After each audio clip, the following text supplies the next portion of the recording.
So ay mga kalaro, kwento ko lang, si Jom natulog 6 p.m. na.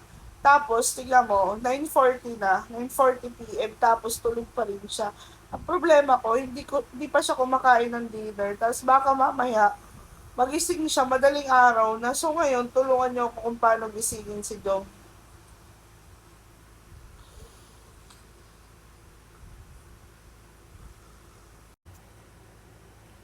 Paano kaya gigisingin to?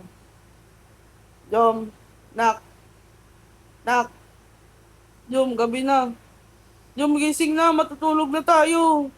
Jom, Jom, Jom, nak, uy, gising na.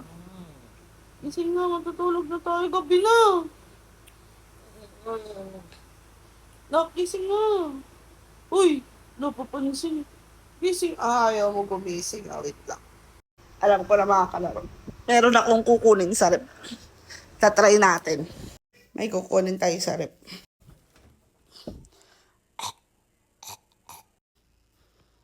Tulog ka pa. Anong oras na? Kanganga ka pa talaga.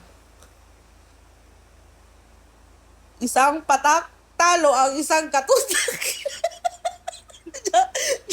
Jom, gising. Gising na, Jom. Ano, Aldrich, gising ka na? Ha? Tama-tama maasim, di ba? Sinigang ulam natin. Tara na, kain na. Bukas ngayon na ulit matulog.